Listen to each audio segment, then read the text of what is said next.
रात ठंडी थी, बसंत के मौसम के हिसाब से कुछ ज्यादा ही। घना कोहरा छाया हुआ था, चांद तारे भी नजर नहीं आ रहे थे। बस हवा पेड़ों से सरसराती हुई गुजर रही थी, उनकी डालियां भूतों की तरह हिल रही थीं। सुनसान गांव के ऊपर एक पहाड़ी पर एक हवेली खड़ी थी। इसका कभी चमकदार चेहरा अब फीका और टूटा हुआ था। समय और उपेक्षा ने इसे खा लिया था। खिड़कियां खाली आंखों की तरह बिना देखे बाहर घूर रही थीं, उस भयानक सन्नाटे को और बढ़ा रही थीं जो उस जगह से चिपका हुआ था जैसे कोई कफन। हवेली, जिसे श्यामला हवेली के नाम से जाना जाता था, कई पीढ़ियों से गांव में चर्चा का विषय रही थी। अजीब घटनाओं, अस्पष्ट आवाजों और यहां तक कि भूतिया प्रेतों की फुसफुसाहटें गांव वालों के बीच फैली हुई थीं, जिससे वे दूर ही रहते थे। समय के साथ गांव भी खाली हो गया। हवेली को पहाड़ी की चोटी पर अपने अकेलेपन में छोड़ दिया। लेकिन आज रात श्यामला हवेली का सन्नाटा टूटने वाला था। एक कार धीरे धीरे घुमावदार सड़क पर चढ़ रही थी। इसकी हेडलाइट्स घने कोहरे को चीरती हुई रात में बीकन की तरह दिख रही थीं। जंग लगे लोहे के फाटकों के सामने कार रुक गई।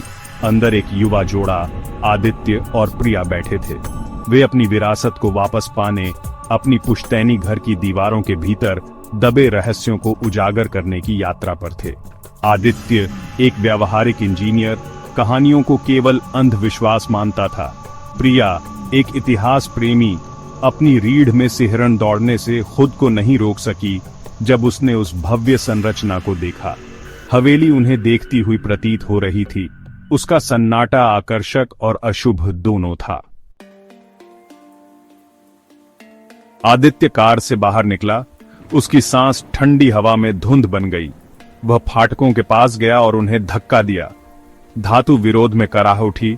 आवाज सन्नाटे में गूंज उठी। प्रिया उसके साथ हो ली। अंधेरे में उसका हाथ आदित्य के हाथ में समा गया। साथ में वे श्यामला हवेली के मैदान में कदम रखते हैं। उनके कदम ही सन्नाटे को तोड़ने वाली एकमात्र आवाज थी। हवा और ठंडी हो गई। कोहरा उनके चारों ओर एक अनदेखी उपस्थिति की तरह दबा रहा था। प्रिया अपने सीने में धड़कते हुए दिल को महसूस कर सकती थी।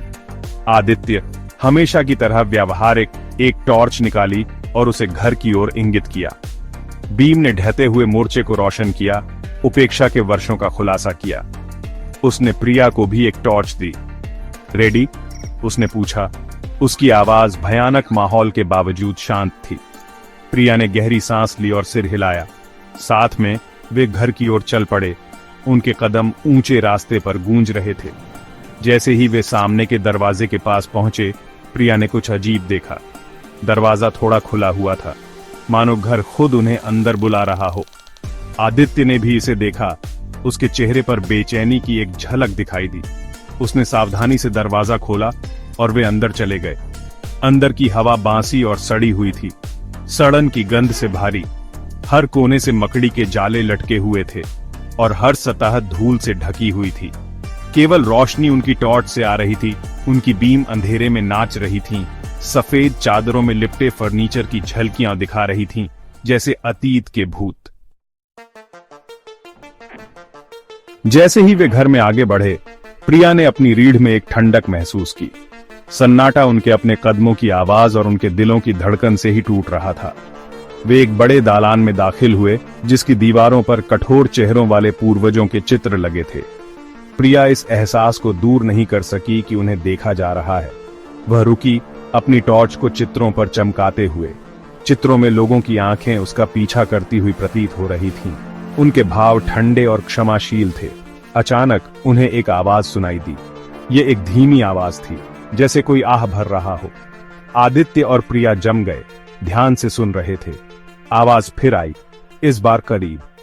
ऐसा लग रहा था कि यह ऊपर से आ रही है। आदित्य ने आश्वस्त करते हुए प्रिया का हाथ पकड़ लिया। शायद बस हवा है, उसने कहा। हालांकि उसकी आवाज में दृढ़ विश्वास की कमी थी। वे सावधानी से भव्य सीढ़ियों से ऊपर चले गए। उनके पैरों के नीचे लकड़ी अशुभ रूप से चरमरा रही थी। ऊपर का दालान अंधेरा और डरावना था। हवा धूल से भरी हुई थी और मकड़ी के जाले भयानक सजावट की तरह लटके हुए थे। वे धीरे धीरे चले, उनकी टॉर्च अंधेरे को चीरती हुई। जैसे ही वे प्रत्येक कमरे से गुजरे, उन्हें और आवाजें सुनाई दी। एक फर्श का तख्ता चरमरा रहा था, एक दरवाजा धीरे धीरे बंद हो रहा था, आवाजों की हल्की फुसफुसाहट। प्रिया का दिल तेजी से धड़क रहा था। वह वापस मुड़ना चाहती थी, घर से बाहर भागना चाहती थी और फिर कभी पीछे मुड़कर नहीं देखना चाहती थी, लेकिन कुछ उसे आगे बढ़ाता रहा, डर और जिज्ञासा का एक अजीब मिश्रण।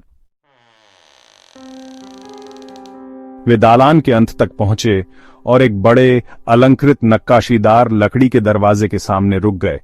ऐसा लग रहा था कि आवाजें इसी दरवाजे के पीछे से आ रही हैं। आदित्य और प्रिया ने घबराहट से एक दूसरे को देखा। वह दरवाजे के हैंडल के लिए पहुंचा, उसका हाथ थोड़ा कांप रहा था। दरवाजे का हैंडल छूने में ठंडा था और यह एक तेज क्लिक के साथ घूम गया। दरवाजा चरमराकर खुल गया, जिससे एक छोटा धूल भरा कमरा दिखाई दिया। एक खिड़की ने कमरे में एक हल्की चमक डाली, जिससे उन आवाजों का स्रोत पता चला जो वे सुन रहे थे।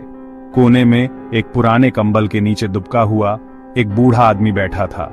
वह कमजोर और पतला था, उसके कपड़े फटे और गंदे थे। उसके बाल लंबे और सफेद थे और उसकी दाढ़ी उसकी छाती तक पहुंच रही थी।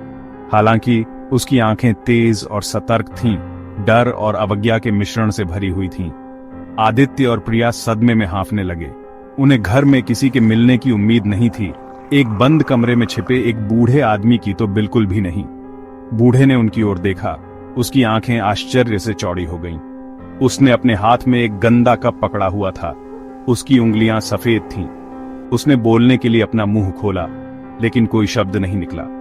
वह भयभीत लग रहा था, जैसे कोई फंसा हुआ जानवर।